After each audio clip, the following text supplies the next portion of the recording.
Zoom and share.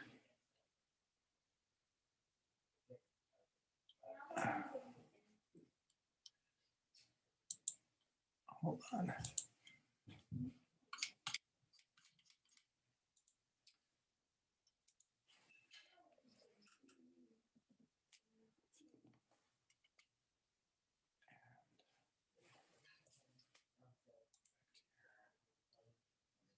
Share.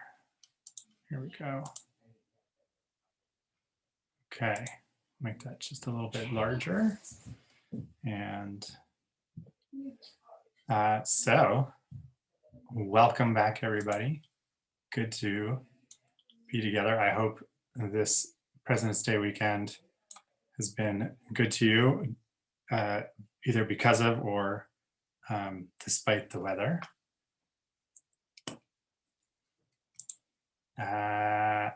Our agenda for today, oops, oh, sorry about the date there. It should say the 15th. I'll fix that before I send this out. We're going to go again, as sort of mini review, because we were learning about peoplehood, and I want to kind of clarify some terms before we get deep into the challenge to peoplehood that we're going to consider this week, which will be nationalism. And so we'll have to kind of figure out different kinds of nationalism, what nationalism sort of like hinges upon, and get into how to kind of make nationalism work, which is to understand certain Judaic perspectives on what it means to be human, and sort of why we might want a certain kind of politics. And once we do that, which is going to take almost the whole time, I will briefly touch on outcomes, including what it means to have an ethical army, Israel's 2018 nation-state law, and make these recommendations to you for our next class. So to kind of help us understand where we are, we talked about starting with Abraham having been told by God to leave his home and his father's ancestral kind of background and to go to Canaan and to found a kind of new home and a new nation. And that didn't exactly work out 100%. Spent some time in Egypt. And so we had this sort of back and forth between being in Israel, being in the diaspora. So we went from no home to home, but also a relationship to away from home. And in today's world, instead of feeling like we're away from home when we're not in Israel, we have the luxury or privilege, or both, of feeling comfortable in North America, or relatively comfortable, I should say. So then we looked at, so that's a kind of geographic orientation. There's a little bit more to it. But what else does peoplehood look like? Is it something that is kind of innate, something you're either born into or you can kind of convert into, but is really just automatic and ongoing? Or is it something about how we behave, something that is dependent on what it is that we do with our lives in order to feel a sense of peoplehood, to feel belonging? And once we get into that kind of perspective, we put into tension universalism and particularism. So as it happens, the Judaism of being tends towards particularism. We take care of ourselves first. We have our home, Israel, the state and the kind of dream, and our moral ways of living in the world tends towards universalism and how we might take care of the stranger because we were strangers, how we associate ourselves in the wider world comes from that. That gets us to this new unit, part 2, where we're going to talk about challenges to peoplehood. So this week, I'm covering 3 units in one. So just, I apologize if when I get to some of the sources, I go quickly. Please, please, please stop me, ask questions, just take yourself off mute and say, Rabbi or Jeremy, and I'll pause, okay? So we're going to look at nationalism and its sort of fascist and ultranationalist varieties, we're going to also think about the moral implications of nationalism and briefly kind of touch on the Israel's nation-state law. Next week, we'll look at anti-Semitism as a divisive force, but also as something related to anti-Zionism. And the following week, we'll get into dual loyalties and our identity politics. You'll see that they kind of play into each other a little bit, but like those are our challenges. And then our goal will be,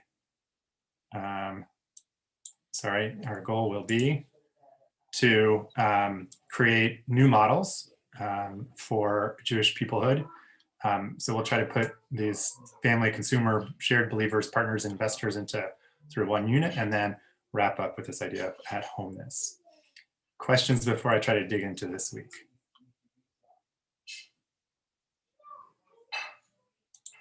Okay. Really, truly interrupt me. So last time, when we finished off talking about universalism and particularism, we found that the big challenge actually to that kind of language of the verses turns into a false dichotomy where a particularist is going to accuse a universalist of being too assimilated and not engaged in the Jewish community, to speak of Jewish particularism or universalism. They're like a global citizen, right? And the particularist is like looking to be loyal and committed and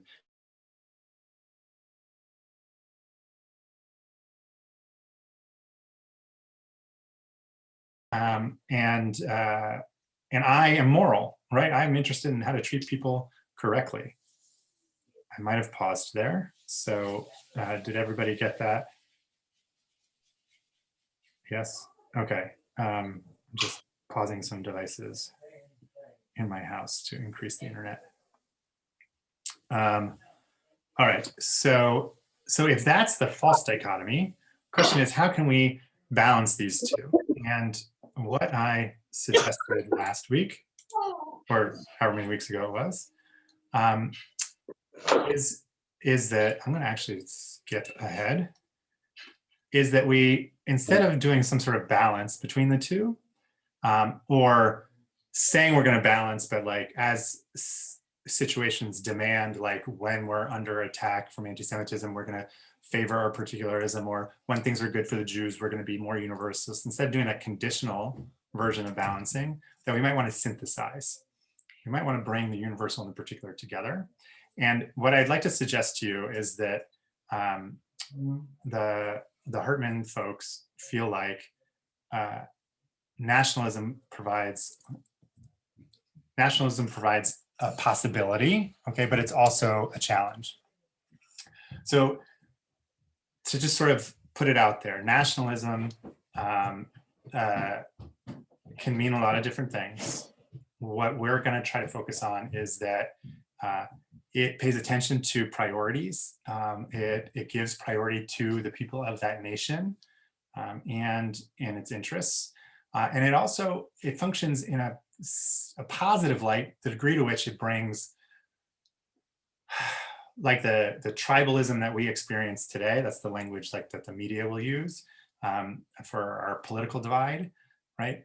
So tribe doesn't have to be who you were born into, but it could be kind of like where your ideology lies, right?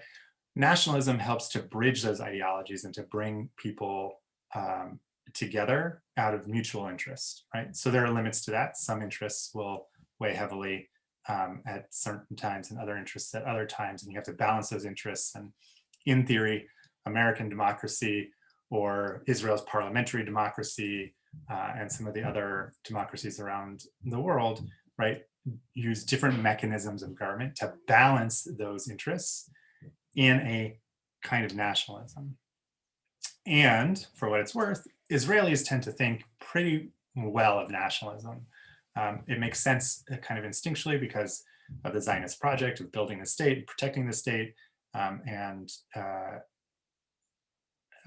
so either from a positive sense of like creating something, or from like a negative, like from pressure from the outside to defend themselves. Israelis tend to like nationalism. Americans tend to be wary because it wasn't always that way, but certainly coming out of the Civil War and even more so out of World War II, we worry about nationalism as it tends towards fascism or ultranationalist forms, and that's where instead of it being an issue of like balancing different interests and priorities, it becomes one group within the larger whole who kind of dominates and uses exclusion and discrimination to kind of favor whatever the interests and policies are of that particular version of the nationalism at the time.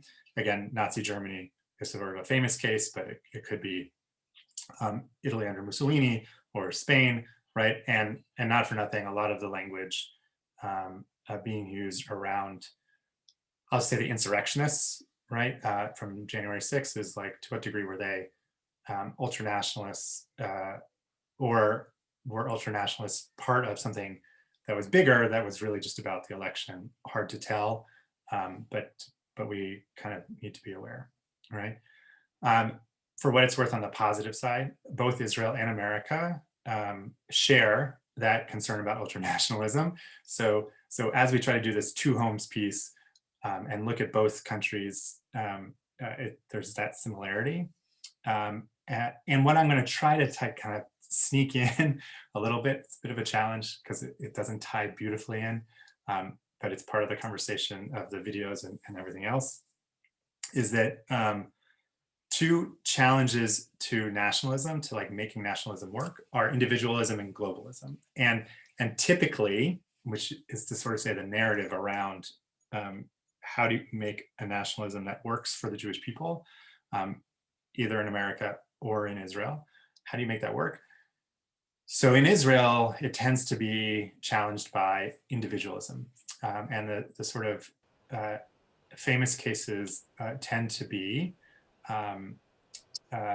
conscientious objectors, people who don't just say that they don't want to serve in the army, either for religious reasons, like the Haredi community has often tried to get out of or claimed exemption.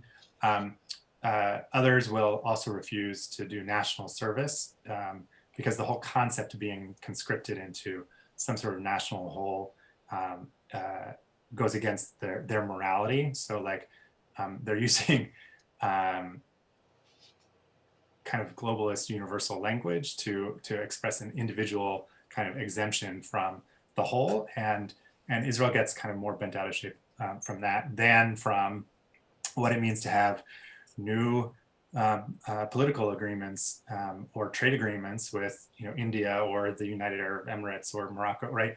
And all of that is usually seen in terms of globalism and the marketplace. Like Israel likes that. Israelis like it. It's like the startup nation being successful. And Americans tend to not like globalization because, right, it reduces a sense of what it means to be American or our success, or there's just a lot of reverberations of kind of blending into the global economy and not standing for something in particular. And when that happens, often a number of Americans being left behind. You can disagree, right? I'm not trying to argue that that's 100% true, but when we talk about, yay, America, you know, the kind of like place where that becomes a negative is from people who are sort of like, no, it's actually good to be part of the community of nations.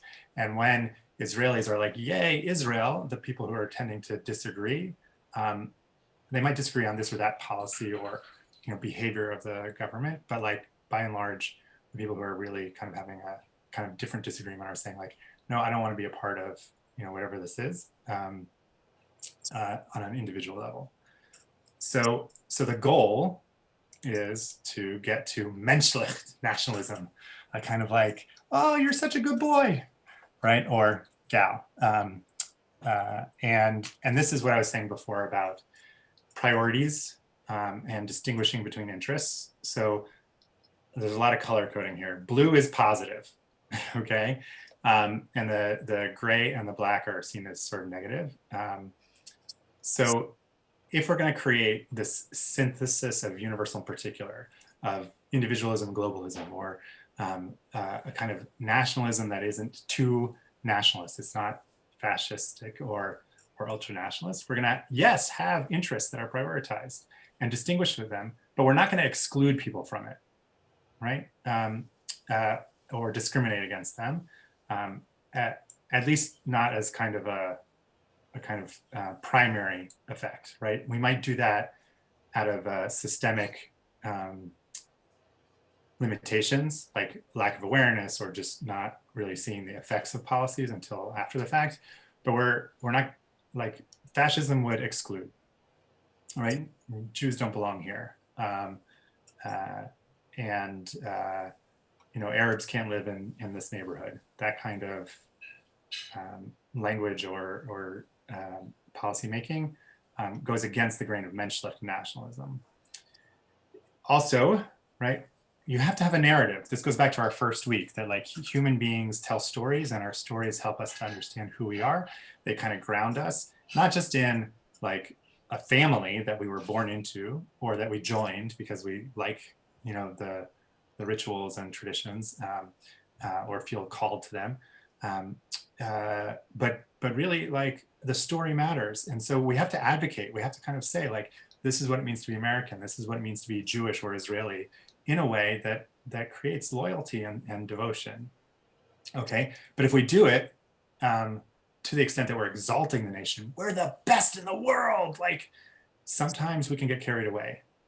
So it's okay to think that America is great. It's okay to think that Israel is great, as long as you're not saying, like, not only are we better than other people, but like they're no good, right? You can't raise it to that level, because then you're getting into like the Third Reich and kind of really nasty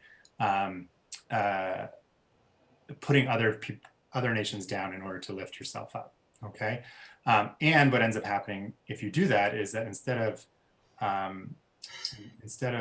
prioritizing some interests, you'll end up prioritizing your interests in every case. It's like you become very kind of like having blinders to other options. It's like it's all about the state. It's all about like my nation.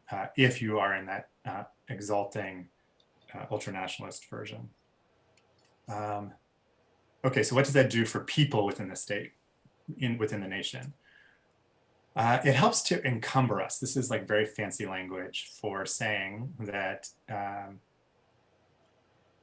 look, in theory, you're born, you're unique, and you're beautiful, and your soul is divine, and you can do whatever you want.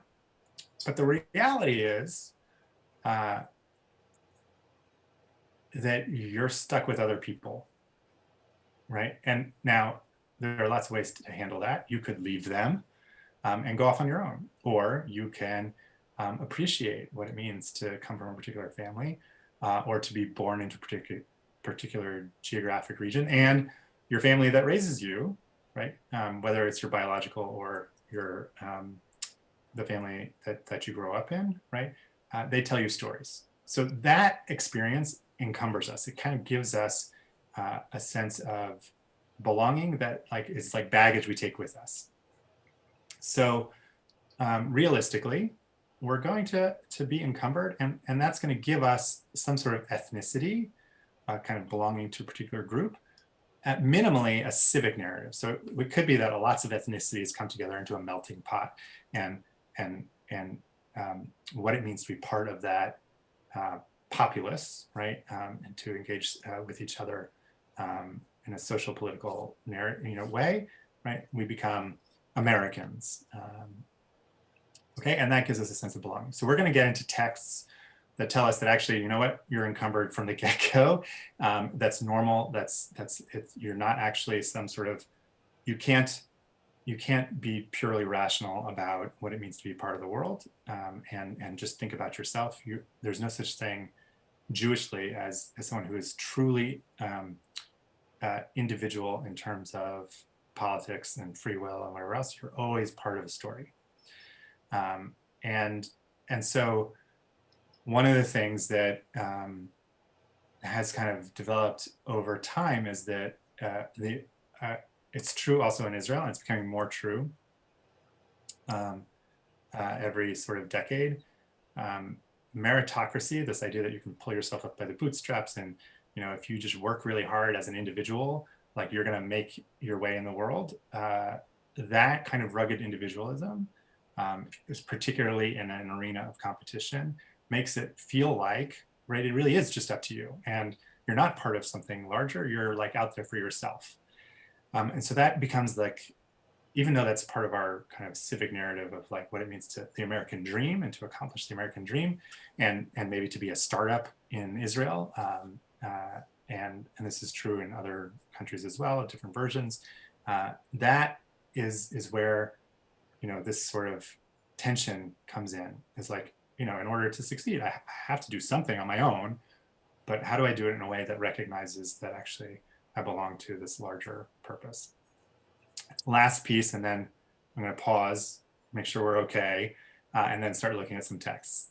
So the last piece is that a menschlich nationalism isn't going to be just looking after its own interests. It's looking after some sort of justice, right? The idea of bringing different tribes, again, political ideologies, different religious groups, or different actual tribes, like in Iraq or in Syria, to bring different tribes together into some sort of coherent, cooperative nation, right? Has to speak to something larger than interest. It has to speak to justice. And so how can we kind of build in to our menschlich nationalism that calls for a kind of justice that doesn't go so far as to say, like, what it means to be just is to be, for every human in the world to be all the same, right? No, for us all to be the same is to recognize that we all have our stories, to understand that, like, national identity is a piece of who we are, and we can shift our national identity, or we can trade national identities. We can move from one nation to another, right? But that it doesn't mean that we didn't experience a national identity before. It doesn't mean that the place we came from didn't teach us something. And so when we put two nations together and we're pursuing justice, or the United Nations and pursuing justice, like it has to, again, balance those interests. Okay, that was a lot of theory. Jeremy? Yes. Go ahead, Fred. It strikes me as a rather static picture. Yes. It doesn't take into account certainly doesn't take into account the economic pressures, and it doesn't, to me, it doesn't talk about the dynamism of these various descriptors. We talk about justice and national identity. We have struggled with that in the United States from before we began, with respect to the African American community, and have not done a very good job at it, for example. So there are a lot of things in this that, these are just descriptors, but I don't know. It just I would like to be honest and candid. I felt the same struggle, which is to say that, like, the curriculum presents this as sort of static and in many ways clear, and it's not. So I want to add one piece, which is that this notion of encumberdness comes from Michael Sandel, who is a professor in political philosophy at Harvard, and is known for his lectures on justice. He's gone all around the world. He has a book called Justice, right? And his language of encumberdness is what the Hartman Institute kind of picked up. He has a new book called The Tyranny of Merit, okay? And in that new book, he basically says, like, American national identity, like, we like to think that, the arc of justice is long, right? Or it's, it bends towards justice, but or Obama would say it zigs and zags, right? and we feel like history is zigging and zagging of the last decade. So to your point, Fred, this isn't meant to be like, oh, it's all or none, so much as, right, how are we going to kind of bound our experience from a values standpoint? Okay, so on the one hand, valuing our interests, and on the other hand, valuing kind of what we would generally say are like morals and larger values. And so menschlich nationalism is going to kind of have to weave through not just theory here on paper or on screen, right, but through actual people and actual events, right? So it's not perfect, and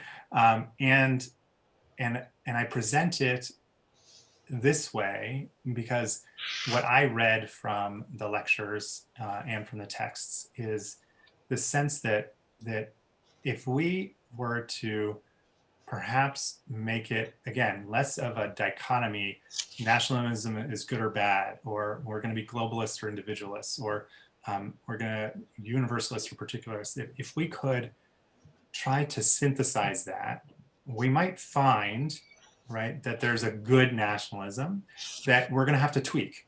We're going to have to mess with it all along the way. So again, questions, this is a really good point to stop and kind of discuss a little bit.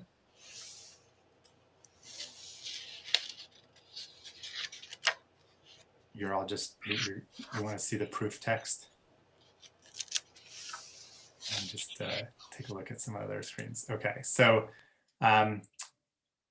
here's what I'm going to do. There are two sequences of texts. One are sources on human beings as social, and the other is human beings as like having actual needs that need to be addressed before we can kind of step up or step out, so to speak, into something greater. There are a lot of these texts. I'm going to try not to linger too long. And for those of you who may not have been present and maybe didn't get a chance to watch some of the videos, texts that we referred to before, like I consciously included so that we could see that continuity, I'm going to tag it as such. And so, like, feel free to kind of go back and learn them a little bit more deeply. So our first goal with the text for today is to see how it is that Judaism says you're never able to kind of disassociate yourself from the rest of humanity. Cain tried that, and he ended up, marked forever and wandering. We're supposed to follow not even necessarily Seth, who was the next child of Adam and Eve. We're supposed to follow what we see from Noah on. Okay, so we'll get into it. And again, please stop me all along the way. Here we go. All right, so not for nothing, Adam and Eve. In the second version of the creation of Adam and Eve, we see that Ha-Adam, so I translate that as the earthling, God realizes pretty quickly it's not good for Ha-Adam to be alone, and promises or envisions making a fitting helper, an Ezer Kenegdo. There's all kinds of animals and still doesn't find something to kind of like be a fitting helper. God, Adam sleep and takes a rib or some sort of siding, and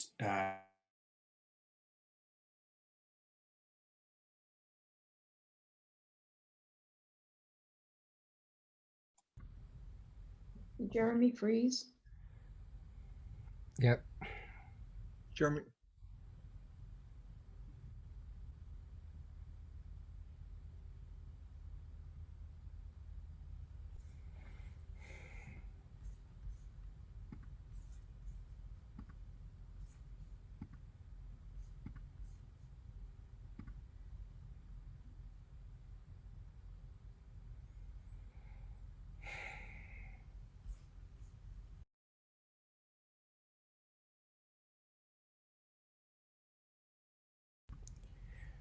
No doubt he's reconnecting.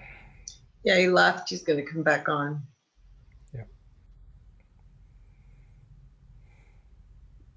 So does anyone know any good jokes?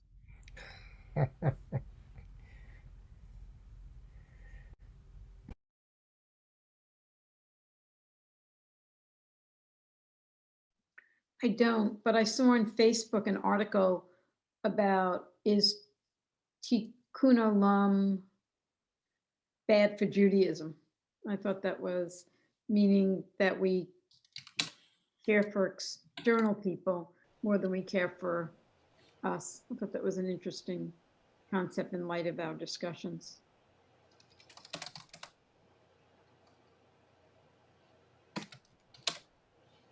He's back. Hi, Jeremy, unmute. Unmute, Jeremy, unmute. I'm back. Sorry about that. Okay, so we were discussing Adam and Eve, and I lost you somewhere in there. I saw it happening. I apologize, and I'm grateful that you stuck around. God causes the earthling to go to sleep, pulls a rib or a siding, creates a woman, and so what does Adam or Ha'adam say? This is bone of my bones, flesh of my flesh. Calls her woman, and then we get this really interesting verse. Hence, a man leaves his father and mother and clings to his wife, so that they become one flesh. And forgetting necessarily like the heteronormativity of that, this idea that you would leave your parents says, first of all, that you started there. And secondarily, like, why do you leave them? You leave them so you can go cling to your spouse. Okay, so we are always part of that, minimally a nuclear family. Next text. Am I my brother's keeper? Right? Cain kills Abel, and God's like, where is your brother? And Cain says, where's my brother's? Where, I don't care. I don't know. And the answer should have been either I admit I killed him, or I'm at least responsible. And for what it's worth, the whole book of Genesis is like bookended by Cain and Abel and Joseph and his brothers. Okay, so if we thought that it was okay to be like Cain for whatever reason, the book of Genesis tells us at the end, no. The whole point was to get to the point where Isaac and Ishmael could come together and bury their father together, where Jacob and Esau would reunite, and instead of having war, hug and kiss, and kind of make up. And again, at the end of the book, Judah says, what we did to Joseph was really wrong. Don't take Benjamin, take me instead. And that's when Joseph understands that his brothers have learned to be their brother's keeper, right? And so we are bound also to our siblings. And how do we know this is true in some sort of fashion? Is because when God decides to flood the earth and tells Noah, I like you, you're righteous in your generation. Does God say, Noah, get in the boat and with the animals by twosies and that's it? No, God actually says, enter the ark with your sons. Here, there's like an annotation thing I can do here. I'm having trouble finding it. Okay. With your sons, your wife, and your son's wife. So down here at the very bottom. Okay. So Noah's taking his wife, his sons, and their wives. Family is a given. Humanity is never, right, so able to be isolated in one, even though the introduction to this felt very much like it was all about Noah. And then we return to like our central text. Oh, here's my pointer. Okay, our central text. So we had this sort of like go forth, right? Oh man, go forth, and right, leave your native land, your father's house, go to the land I'm going to show you. Okay, we discussed that. We've discussed what it means to be a blessing, right? That others are going to be blessed because they bless Abraham's family, or they get cursed, and others will bless themselves by you, right? A whole 2 verses later, Avram took Sarai, his wife, Sarai, and his brother's son Lot, his nephew. What? God was talking to Avram. God wasn't saying like, yeah, you and Sarah are amazing people. I'm going to make of Sarah a great nation. No, I'm going to make of you, Avram, a great nation. And your nephew, who's like, he's your brother's son. Like, we know he's with Avram because of how the story had gone, but like, really? Included in the text is this clear reference that family is important, comes together. So by just extending our study of Genesis chapter 12 by another couple of verses, we see that even more. Oh wait, and it's not just Lot, it's not just the nephew, and the persons they had acquired in Haran. Acquired is strong language. It doesn't mean bought. They're not slaves, but they're sort of acquired through. And the Midrash says that Sarah would kind of like hold these sort of mass conversion events, and she would talk to the women, and Avram would talk to the men, and they would all go to the mikveh, and more Jews, yay! So it's people who wanted to be part of the story of, right, this mini nation in formation, and we're going to see why that group is important in about 3 more texts. Sorry, in 1 more text. So when we get to Leviticus and we find this really interesting like law about how to treat each other. Don't hate your brethren, okay? And you'll see here I did the Hebrew, achicha, so really your brother, that's where the language is. So don't hate your brethren in your heart. You should rebuke or otherwise kind of like put the members of your your people, your kinsmen, decent translation, on the right track. If they're doing the wrong thing, speak out, right? And don't incur guilt on their behalf, right? Don't take vengeance or bear a grudge against your b'nei amecha. So we went from kinsmen to the children or the extension of your kinsmen to, so like your countrymen, your people, okay? And then we say v'ahavta l'recha kamocha. You shall love your neighbor as yourself. So we start with the closest relationship. Then we have a kind of a sense of peoplehood, but then we expand that peoplehood. And then we understand that there are people who are going to live alongside us, who are our neighbors, right? And we should treat them also the way we want to be treated. We should love them as we love ourselves. And next verse, when a stranger resides with you in your land, don't wrong the stranger. So now we have foreigners. Foreigners is probably better than stranger here, but like, okay, we have foreigners. So you have our people, you have our neighbor who's like right next to us, right? And you have people who are coming from elsewhere to kind of live among either us or our neighbors. We should treat that foreigner as a citizen. They should have some kind of opportunity to speak about how we kind of conduct our country. I don't know exactly, right?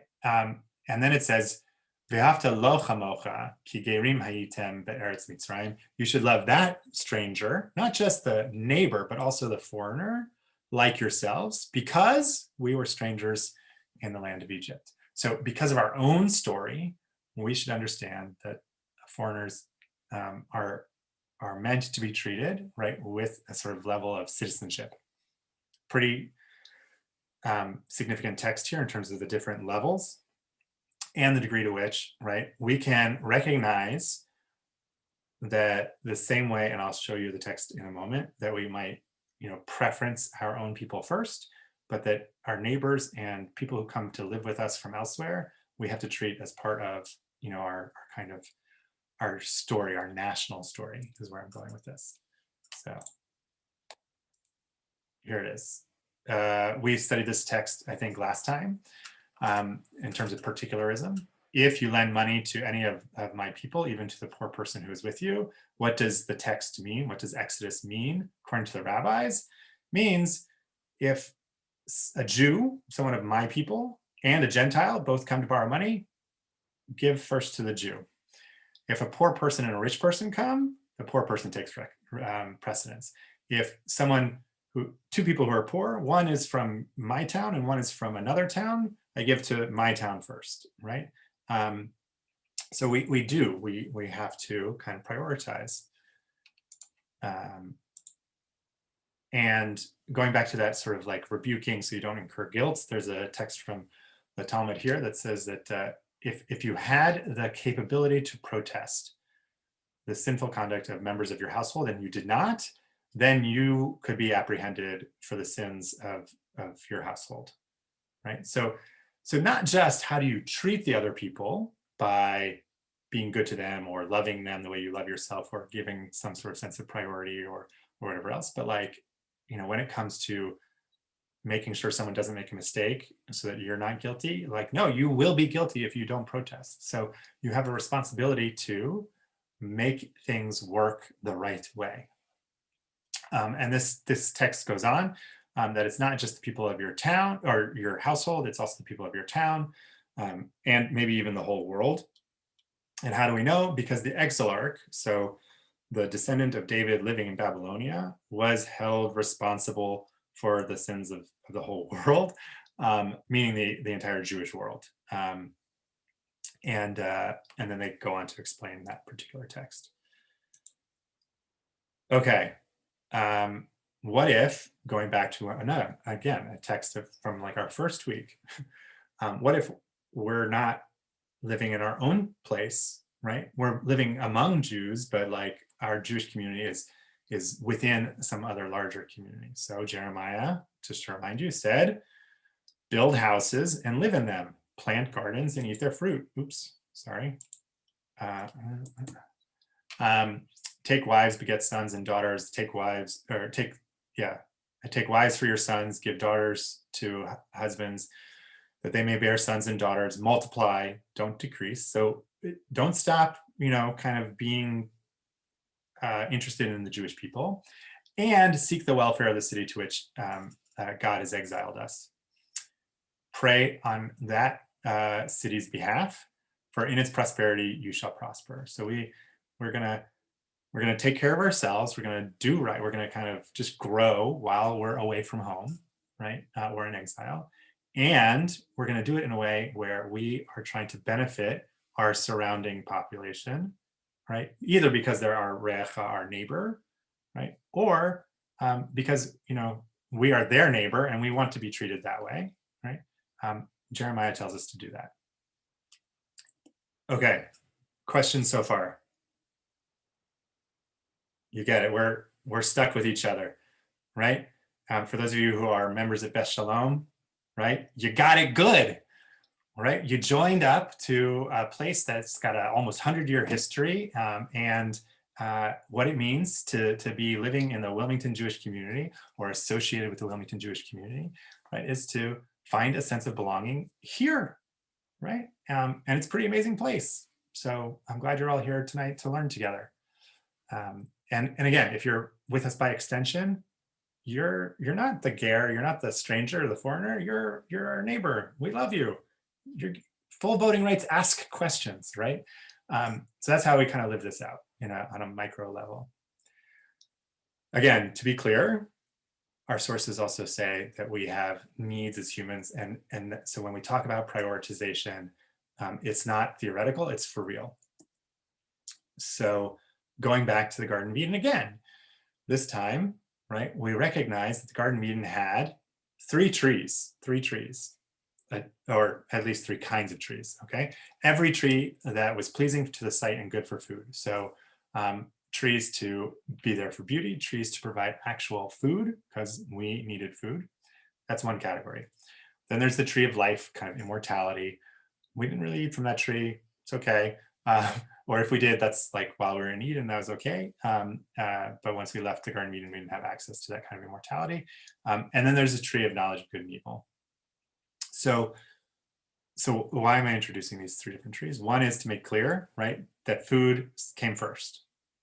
And second comes this sort of like sense of immortality, meaning history is the general way in which we kind of interpret like our longevity, since when we do die, what we give to the next generation, either by teaching or by living as an example, right, that counts. And then this whole notion of knowledge of good and evil is really understood by the rabbis to mean being like God. So that's not necessarily a good thing to like want to be like God, but the idea that there was access or a kind of a hierarchy of needs, that like food, continuity, and maybe even divinity or access to the divine or knowledge of the, let's just say knowledge of the divine, right? Those are the sort of different layers. And perhaps there's this sort of like Maslow's hierarchy of needs, like, you know, as long as we can start to talk about like how we want to get along if we all have food and shelter. So like, let's make sure we have those first things first, and then maybe we'll get all the way to studying like we are tonight, and hopefully, you know, sampling from the divine. In Deuteronomy, we're getting ready to cross into the land of Canaan to make it Israel. And how is it described? It's a good land. It's got streams, so we're gonna have water, which we didn't always have in the desert. We had to find it. Miriam had to help us. And when she was dead, it was harder. And it's got wheat and barley and vines for grapes, figs, pomegranates, olive trees, and honey. So this is the 7 species. Look, going to Israel is going to be great. We're going to have our base level needs taken care of at kind of like a nice level, actually. So much so that we can eat food without stint and lack nothing. Okay. And we will be able to have iron and copper. And so what are we supposed to do? We're supposed to understand that once we can satisfy those needs, we should thank God. And so we're like, there's this Judaically, there's this automatic sensibility that like, well, again, once you have your baseline needs taken care of, then you kind of move up to the next level of gratitude, at least an attitude of gratitude. And we'll see how that continues to grow through our sources. Isaiah, telling us what the world's going to look like, you know, when we all understand that God is the one God. God says to us, all who are thirsty, come for water. Even if you have no money, come buy food and eat, right? Buy food without money, wine and milk without cost. Don't spend money for things that are not actually going to serve your baseline needs, or for what will satisfy you. Listen to God and you'll eat choice food and rich viands.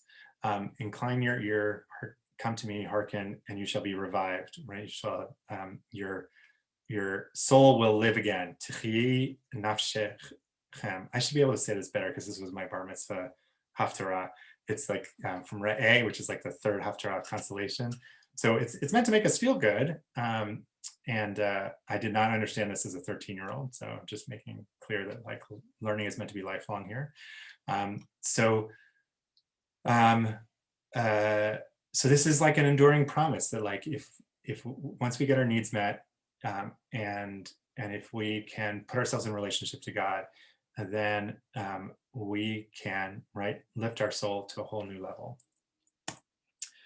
And we studied this passage from Micah the other week, where, you know, when the world is like the Messianic era, the nations are going to come and say, let's go up to the mount of the Lord, ki mitzion teitze Torah, right? So Torah instruction is going to come forth from Zion, the word of the Lord from Jerusalem. So everyone's going to start to like flock to Jerusalem to kind of get more of this instruction. And what is it we're going to learn? Well, maybe to beat our swords into plowshares and spears into pruning hooks, because we're going to kind of figure out, or God's going to adjudicate and help us deal with all of our priorities and make them match up so that we can stop fighting wars, right? Which is sort of zero sum. And instead, we're going to find ways to cooperate. I don't know if this is globalism or not, right? But we're going to grow more food, right? And we're going to sit under our grapevine or fig tree and not be afraid. To go back to George Washington on this President's Day, very fitting. And this is interesting, right? Though all the peoples walk each in the name of its gods, right? So like, by the way, we're not asking other people, other nations to shed their identities and their stories and their attitudes towards their gods. They're just going to like also learn, right, from Adonai. We're going to walk in the name of Adonai, our God, forever and ever. So by retaining our particular and letting other people do their particular in a way that we also can come together, right? We all stand to benefit, at least in the Messianic era. What does that look like practically? Well, Maimonides, in his Code of Jewish Law, known as the Mishnah Torah, said that at the time there will be no famines and no wars, no envy and no competition. And he says the good will be very pervasive. So he's very into Aristotle and Aristotelian philosophy. So he's going to try to kind of get away from this sort of human need piece to kind of some higher goal. But he acknowledges that like, no, all the delicacies will be readily available. Like we're going to eat food still. But once we've eaten that food, then the world will only be engaging in knowing God, because like his goal is this sort of philosophic approach to what we need, right? For the earth shall be filled of knowledge of the Lord as the waters cover the sea, right? So we have this proof that like, once we get ourselves fed, then we can basically sustain ourselves on the words and teachings of God. Utopian. Yes, definitely utopian. And again, but sort of like acknowledging this sort of hierarchy. And Hartman, who his father was very into Maimonides, and some of the scholars at the Hartman Institute, also Moshe Halbertal in particular, is a big Maimonides scholar, understand that, again, however much Maimonides meant us to kind of work on that philosophic level, he also understood, maybe because he was a doctor, that people are human and we have to address their real needs. So our needs first, and then this utopian. And just to kind of give it a little bit more nuance, that section I gave you, what was it, 5 texts ago, this one, with God's telling us Israel's going to be great and have the 7 species, you can see it starts at verse 7. And verse 1 through 6, the verses that come before, if we observe the Torah, right, then we'll increase and thrive. Okay, and this was interesting. So Daniel Hartman in the lecture kind of paused along the way to talk about, why not just take us? Like, why not just, like, we left Egypt in slavery, let's go to the land of Israel. Like, why do we have to wander in the desert for 40 years? So partly so that the generation of slaves died off, but also to teach us this lesson about seeing to our needs. So being in the wilderness gave us hardship, and during that hardship, right, we still had manna. We were still given manna every day, in order to teach us that humans do not live on bread alone. Right? Yes, it would have been enough to kind of just see to our physical needs and take us from Egypt and maybe even make us wander around, and then get to Israel with the 7 species and the land flowing with milk and honey. But having to live on manna for all of that time taught us, right, that we had to like actually talk to each other. And the rabbis go into this in the Midrash, like, what did manna taste like? It tasted like whatever you wanted it to taste like. That gets really boring after the first, 3 days. So what did you have to do? You have to go ask your friend, well, what did it taste like to you? And he says to you, fish. And you're like, oh, I remember fish in Egypt. And you go over to your other friend and she says, like garlic. And you're like, oh, garlic. And then you put the fish and the garlic together. And then, oh, now I have herring. I mean, you don't, but like good Jewish food, right? So we learned, yes, food for sustenance, community, and right, that like when things are hard, right, we can still pay attention to something greater. The manna was enough, right? And we were able to make the manna even more than it was. And once we kind of had learned that lesson, then we were able to kind of to go even further. And so Maimonides would like us to kind of go further by understanding that you are not likely to do well if you are seeking both knowledge of Torah and wealth and honor at the same time. The right way to do it is to gain knowledge of Torah with a morsel of bread and salt, water by measure, right? Maybe sleeping on the ground. You know, it's sort of, you do need those things, but you don't need them in excess, excuse me, in order to, you know, also engage in Torah. Look, if you have excess, which believe me, plenty of the ancient rabbis who like are famous enough to be in the Talmud, someone supported them, right? And for generations after, but right, as a baseline, you can do this with a low level of sustenance, and that should be our kind of aim. That's the sort of like the opportunity that our tradition leads us to believe in, right? Based on text.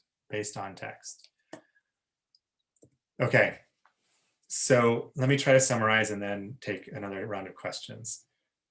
We come from people, we belong to a community, we're social beings, whether it's like our own family, the people who live next to us for whatever reason, people who come from elsewhere to live with us, and we're supposed to love them as we love ourselves. We're supposed to take our particular story of being slaves in Egypt or strangers and how poorly we were treated, and to learn from that to treat other people well. We do that by recognizing that everyone has real needs, right? Physical needs. There's a minimum level of paying attention to those needs before we can do anything else. And Jewishly, pretty consistently, we're asked to use that baseline level to show gratitude to God, maybe even to study with God, or to understand God's, you know, gift to us, Torah, you know, with an expansive view of what Torah means. So much so that like all the nations of the world in this utopian vision are going to want to learn with us, you know, even if they retain their identities from their particular national backgrounds. Clear enough before we apply it to nationalism directly?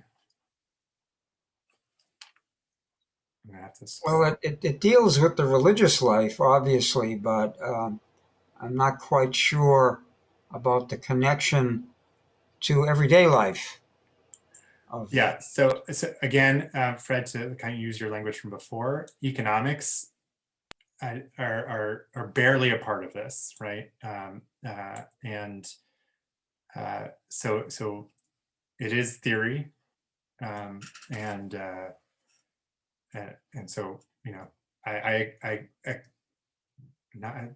don't just accept your caveat. I kind of like, I'm putting it out there as something that we're going to have to address when we come back to, like, so what are we going to do with this model? Other questions? So maybe I'm hearing it too like common folkish, but Yes.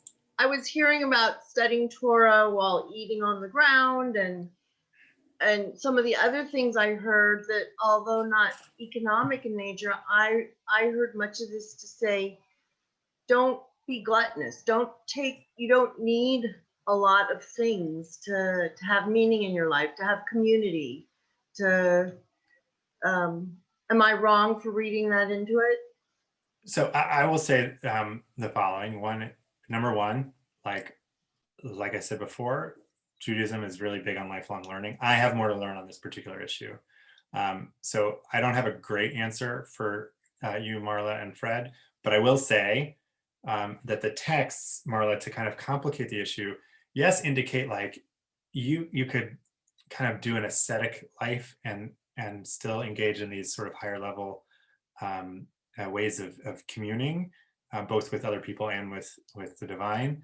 But not for nothing, there's a lot of delicacy in there. There's Rambam refers to it, this whole idea that, like, you're going to have you can eat until you're full, or the 7 species themselves, like, it's not just matzah anymore. It's wheat and barley and and pomegranates and grapes and figs. So we didn't need all of that, right? We're not big on redemptive suffering. Correct. No, and I think that's the point, is that sort of like, so the language of that whole, like, why did we wander around the desert to learn that we don't live by bread alone, is to establish a minimum, but not to establish the requirement, right? So I don't know how to put this exactly. My hunch is that Jewish text, when it comes to economics, is pretty familiar with a lot of upward social mobility and class movement, that the rabbis, again, were aware of wealth and of poverty, and yet even the poorest among us was supposed to give tzedakah, right? So it's about our attitude towards what we have, right? And whether or not we are getting stuck there, right? Is it only about honor and wealth, or are we also trying to study Torah? And if we can if we can address our needs in a way that the texts don't say something as strong as takes away from others, right? But in a way that gets us to where we need to be, and allows other people to be where they need to be, like we are given those texts about giving to the poor, right? So again, if we can all get to our minimum, right, then what, right? And what I'm trying to suggest here is, again, that we understand we're in relationship to other people, whether there are our kinspeople, like our actual family, or our neighbors, whether they're the poor of our town or the poor from the town next over, without having to answer definitively, how the 1% live versus the other 99%, right? And again, out of ignorance of enough text to say something on that sort of issue of the 1%. How's everybody else doing? You're okay? All right. So here's this part gets to go somewhat quickly, and allow us for a different kind of conversation, or to come back to this whole issue of nationalism. So, like, okay, you're going to take care of yourself. Well, what does that look like in a world order where your neighbors have tanks and bomber planes and, right, armies? You need an army too, and that's okay, right? But the Israeli army isn't just any army.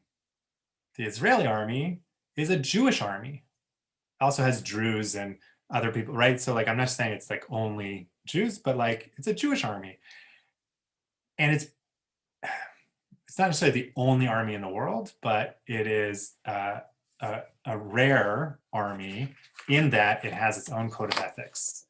And so, without getting into the actual text, I will just tell you that, right, when you get to unit 6 of, like, the source book, the code of ethics for the Israeli army is there.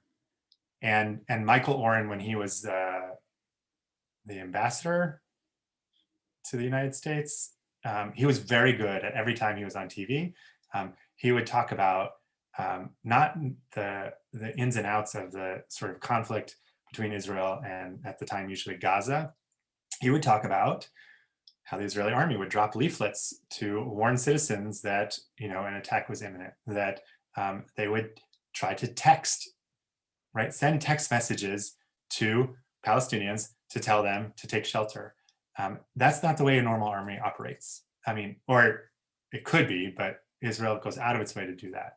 And more to the point, when I don't know if he was an officer, but when an Israeli soldier of, reasonable rank, not just like a sort of newly enlisted soldier, shot a terrorist who was, I'm forgetting all the circumstances, but the gist of it was he was unarmed. He was on the ground. They were sort of like, they had taken control. The Israeli army had taken control of the situation. A terrorist was present, and they were trying to arrest him, right? And this soldier saw that terrorist start to move and shot that terrorist, presuming that he needed to do so out of self-defense. But it turned out maybe less self-defense and a little bit more like, he was a terrorist, you deserve to die. We all knew it, so like, why, risk any danger, because it wasn't clear if there was danger or not. Why risk it just to bring him to trial? And what did the army do? They arrested him. They court-martialed him, and they said, maybe you're right, but this army can't allow for erasing the humanity of our enemies, even if they're known terrorists.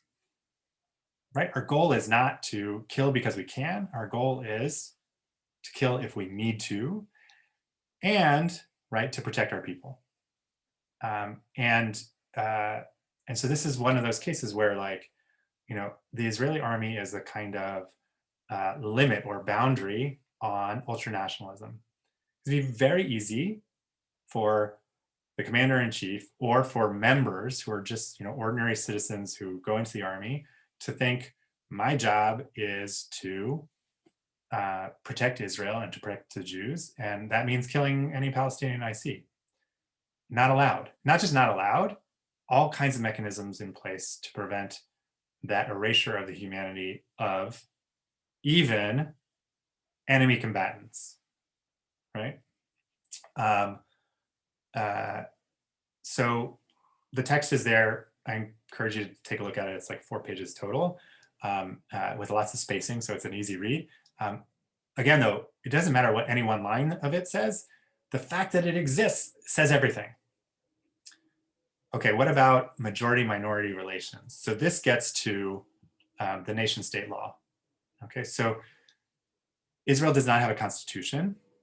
It has the Declaration of Independence, and it has what are called basic laws. And basic laws have kind of popped up every now and then. And in 2018, some of the Jewish parties in the Knesset felt like the Supreme Court of Israel had been limited by the laws that were on the book, or on the books. And the Supreme Court had kind of tended to erase concern for the Jewishness of the state because they were implementing the law. Like, even the way the opinions were written, it was sort of like, what I have to work with is this version of the law, not, what it means to make the state a Jewish state. So they wrote a basic law that would kind of trump any lower laws, right? Or any of that case law would then have to kind of fit under this basic law. And so they wrote the basic law from a Jewish perspective to say it's a Jewish state and Jewish priorities are going to take precedence. And Hebrew is going to be the national language. And then to make it clear that they understood that this is sort of complicated, they said, and Arabic is going to be left untouched in terms of its place in our society. All existing laws about Arabic as a language will remain in force.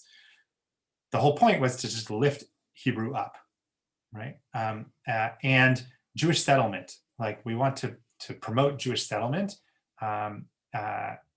because that's like a Jewish thing. And they didn't mean the West Bank, they meant the Negev. They wanted to say, like, it's okay to expand Jewish towns and to build in the desert. but they said it without saying anything about Palestinian settlement. So, or Israeli Arab settlement. So Arabs who are Israeli citizens didn't, through this basic law, necessarily get a place to advocate for building a hospital in their village, right? So they felt left out. I don't think it's necessarily worth your time to watch all of the video of for session 6, which goes into this, session 7, which goes into the nation state law. It's an interview first with a Palestinian. That one's pretty interesting. And then with an Israeli Jew, actually, an Israeli Arab and then an Israeli Jew. The Israeli Jew talks about the legal stuff. The Israeli Arab says, like, well, when you make this as a public document, even if you meant it just as a strictly legal thing, it feels, right, like it's exclusive and not inclusive. And then we get to that whole exalting the nation and discriminating as opposed to prioritizing. It was meant to prioritize, but it felt differently. So we have to balance, right, again, the majority and its priorities with minorities and how do they, right, speak to each other. And this is sort of, you know, in America, it's like, are we going to have the minority hold the rest of the government, you know, in deadlock? And if we do, is that a good thing? Because, you know, do we want the majority to be able to do whatever it wants? Or how do we incorporate, right, some relations between the majority and minority? So I'll show you that later. I'm going to give you a link to Danielle Hartman's kind of rewriting of the basic state law in a way that would be a little bit less chauvinistic. But again, it doesn't need to be rewritten according to those who see it as strictly as like a legal document and not as a kind of statement about who is Jewish or not. So these are other issues to think about with nationalism and with Israel in particular. There's one more. Okay, there's one more. So when we think about nationalism, we're going to give priority to the Jews and to Jewish people. We're going to do it in a way that like recognizes and appreciates our neighbors and even foreigners who come to live among us. We're going to have a sense of citizenship. And if we can meet people's basic needs, we should be able to then kind of do higher order stuff. And treating the stranger well and taking care of the poor, these kinds of moral issues are going to come out of the rest of our textual tradition. Can we do it in a way that, again, balances our majority-minority relations within the state, runs, you know, protects the state with an army that behaves in a way that, you know, we're not taking on the sins of the army. And so I just want to put one more piece together for you, which is what we used to call the Jewish question. And here we go. So Theodore Herzl, right? We looked at some of this kind of text in previous weeks. He says, like, look, we've tried to be the minority. And when we did it, right, we were loyal patriot. Oops, sorry. Here we are. In vain, are we loyal patriots, sometimes super loyal, right? In vain do we make the same sacrifices of life and property as our fellow citizens. In vain do we strive to enhance the fame of our native lands in arts and sciences, or her wealth by trade and commerce. In our native lands, where we have lived for centuries, we're still decried as aliens. So, like, look, we know what it means to be a minority, seen as foreign interlopers, no matter how much we try to be members of the national identity. France, Germany, Austria, Morocco, Turkey, or the Ottoman Empire, I guess, right? Iran, the Persian Jews, right? We tried, right? So what does he say about that? He says, like, look, I'll say it again. The Jews who will it shall achieve their state. And we shall live at last as free men on our own soil, in our own homes peacefully die. The world will be liberated by our freedom, enriched by our wealth, magnified by our greatness. And whatever we attempt there for our own benefit will redound mightily and beneficially to the good of all mankind. He understood that, like, you know, partly because of our experience and partly because of our narrative and our sources and our sort of value mindset, our nationalism, right, would be not just self-protection, not just creating a majority Jewish population that wouldn't have to deal with this sort of like trying to be loyal to something that would never accept us and always being alien. We would be at home, right? But what it means to be at home is to be a blessing to others. And so, you know, nationalism has to have purpose, and it has to have a purpose that, you know, gives some kind of guidance for the fact that we can't operate as if we are alone in the world, that we have to figure out how to kind of get along with other people. And that includes understanding that even as we have our needs, so do other people. And the only way we're going to get to those sort of like larger conversations about commonalities and finding God is by meeting those needs. So that's as best as I can do to kind of encapsulate, you know, again, these 3 lectures. Let me just, before we just open it up for a conversation, show you what I think, you know, will be really perhaps an interesting extension of the class, which is that in the background sources, Jill Lepore, professor at Harvard, has an article called A New Americanism. Even just these 4 pages are really rich in terms of like, you know, America kind of stopped talking about American nationalism from the 80s till recently. And what that did is it left a vacuum, and the populism that we saw from, let's say, 2015 through the present filled that vacuum. Okay, and she has a small book that kind of picks up on this article, but just those 4 pages is enough. If you want to watch, again, some of the videos,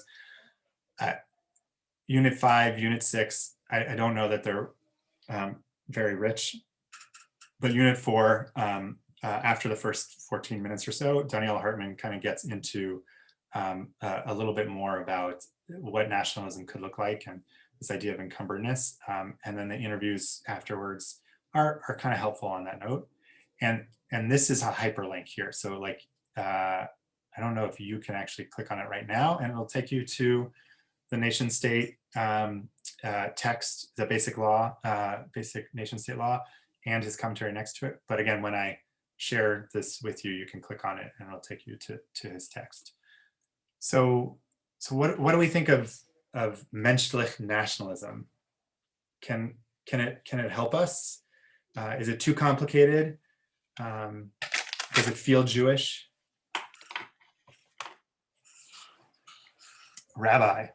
Well, I haven't said much. I've been listening, but I'll just get it all out now because I never know when they're going to call me in for dinner. So first of all, I wanted to make sure that I do shameless advertising.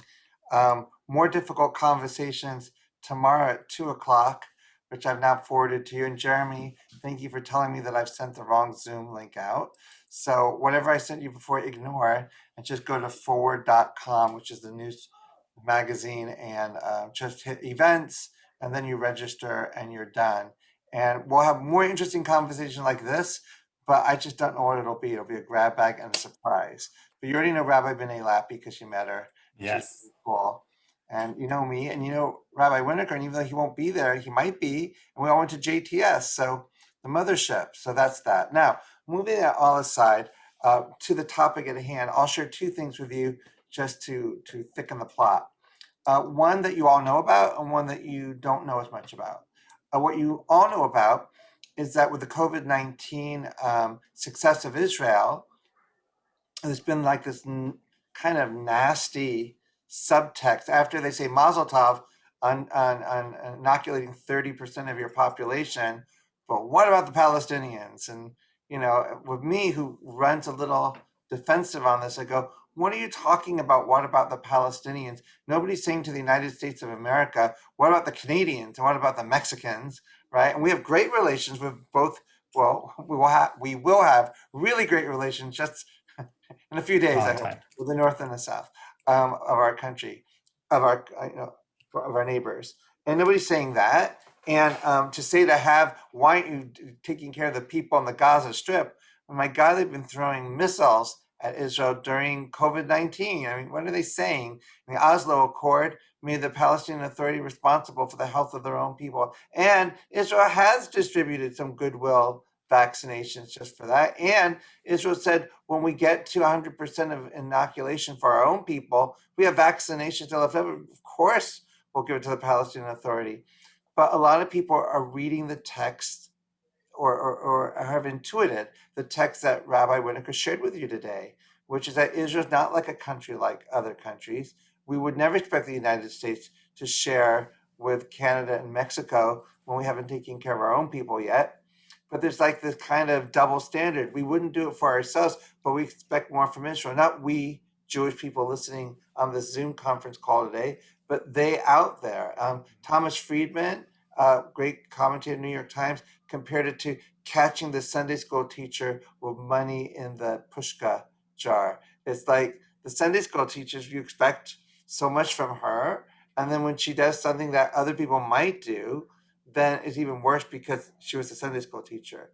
So it's a very double-edged thing. So that's the first thing I want to throw out there, which might be worth a conversation about this kind of double standard, expecting more from Israel in terms of menschlich nationalism.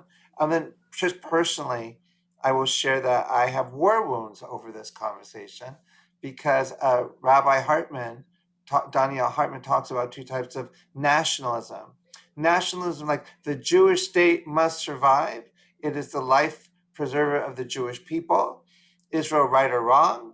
Israel is our life insurance policy, kind of that existential nationalism, which is kind of myopic and self-serving and natural. And then you've got this other Zionism, which Hartman talked, which is aspirational Zionism, or if you will, menschlich Zionism. The idea that Israel is a great experiment of the Jewish people, not just the Jewish people in Israel, but all Jewish people everywhere, including everybody on the Zoom conference call, that it is our responsibility. And the idea of saying, well, I can't say anything about Israel because I don't live there. Hartman says that's absolutely irresponsible and a cop-out. He said when it comes to moral, ethical issues, we're responsible to speak up. When it comes to national security issues, Israel will do what they're going to do. So I've gotten a lot of nasty emails whenever I open up my mouth about anything that might have almost anything to do with Israel.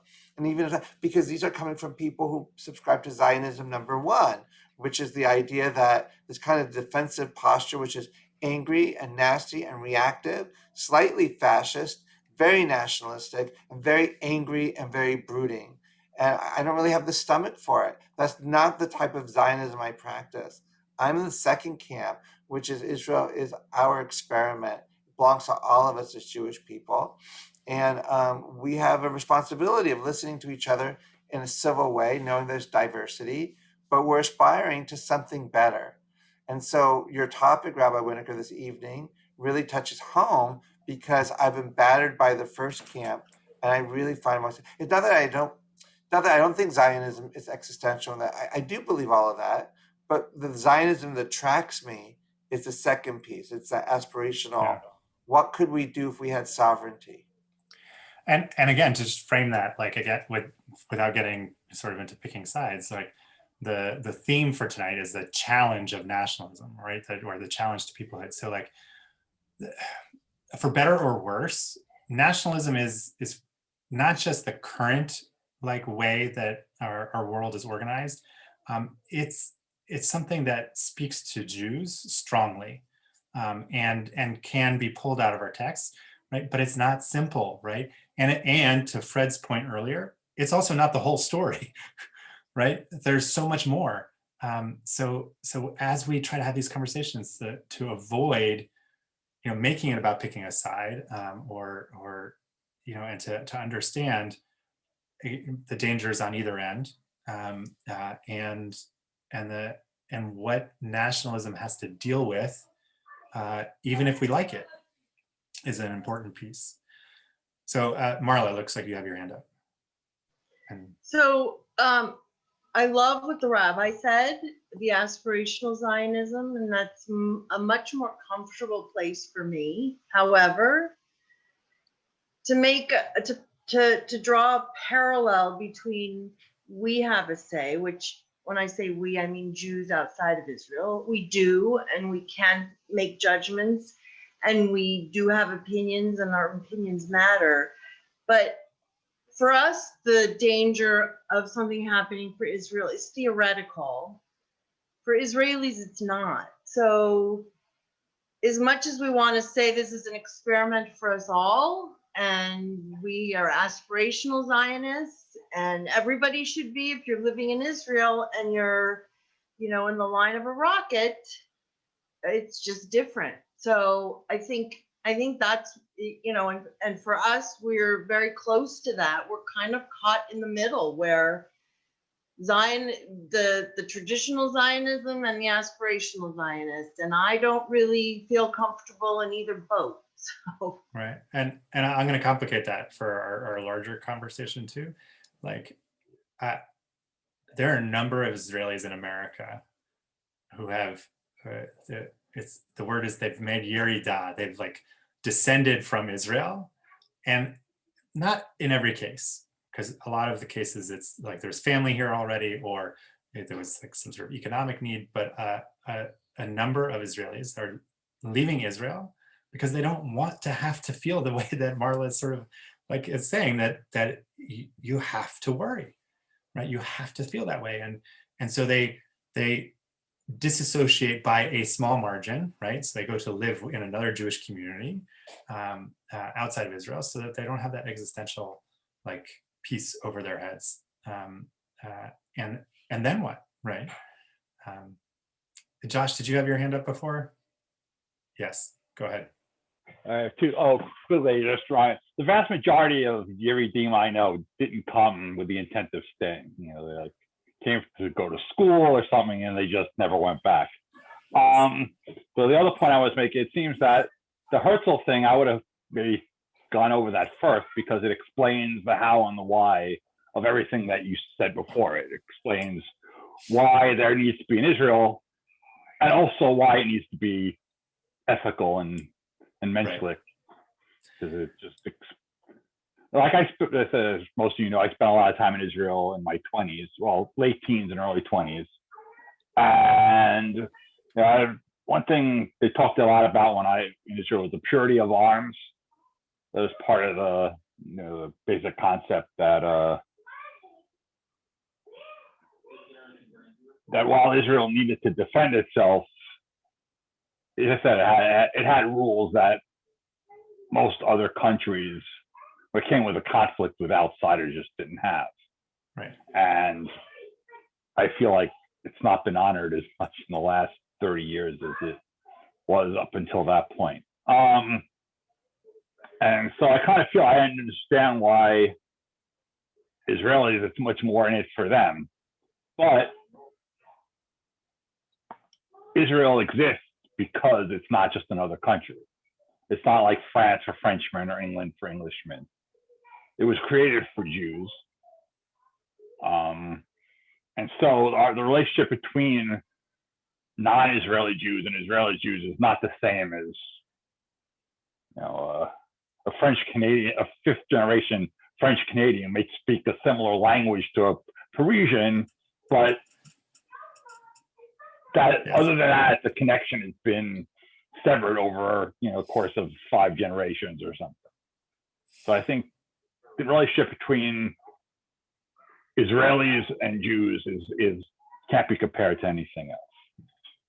That's a great point. And when we look at sort of America and Israel as sort of our two homes and how to situate Jewish peoplehood within each, it is really important to understand that Israel was founded as a Jewish majority nation, and that America was, at least in theory, founded to be a balance of ethnic minorities, whether that meant Catholic or Protestant or this kind of Protestant, right, or Jewish, and to bring those into balance. And so the stories we tell and that bind us to each other, like that, they'll have to take that into account. And when I talk about minorities, by the way, right, and I touched on this a little bit, but Josh, to your point about like non-Israeli Jews and Israeli Jews, like, I tried to say also Israeli Arabs. So like 20% of Israel's citizens are Arab. That's not like 2% of America is Jewish, 20%. So when we talk about Israel as like a Jewish nation,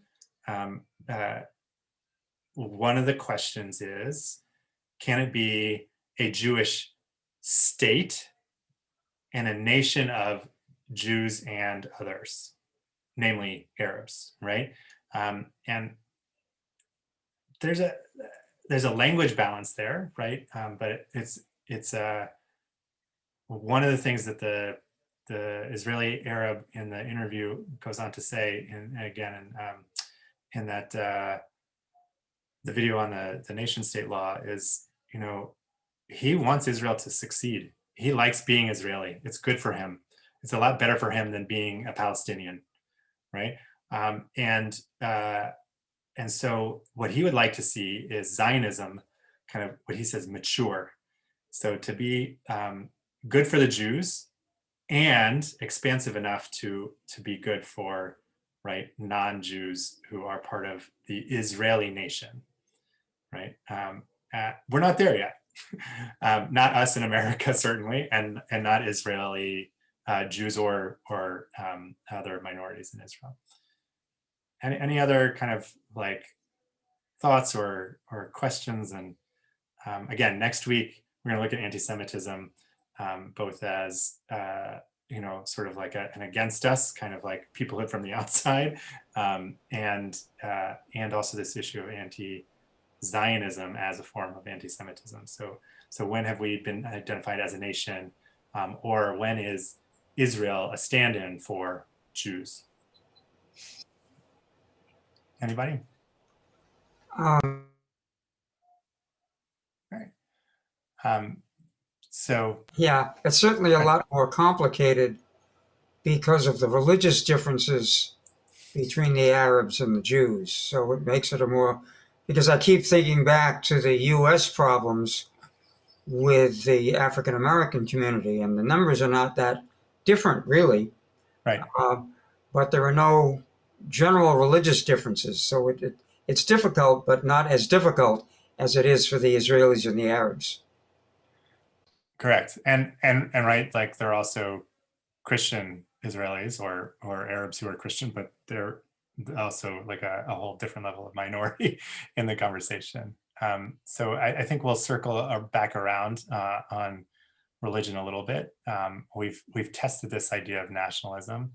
And again, whether we like it or not, whether we want to be thinking about the Jewish people as a nation, Israel, or spread among the nations of the world, we're going to see that like a lot of the world thinks of us that way.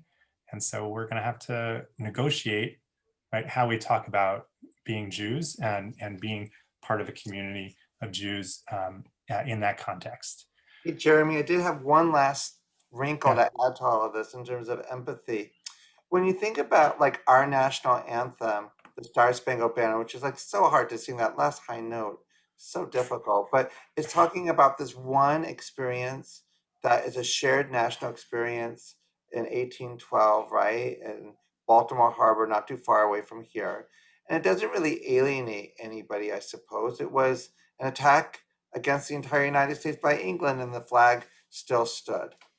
The Israeli national anthem is very tricky because it talks about the experience of 80% of the population of Israel. But if you're the other 20%, this idea of the 2,000 years of yearning to go home, that whole narrative, it's like a story, it's almost like a love ballad or something, is the Israeli national anthem. But it's only to a particular part of the population. And if you pay your taxes and you do all your stuff as a good citizen of the state of Israel, and you're part of that 20%, you're constantly being reminded every time the anthem hits. We all get weepy. Hatikva, it's our story too. Even here in Wilmington, it's our story. We're part of that longing, that 2,000 years of diaspora, but it's not an Arab story.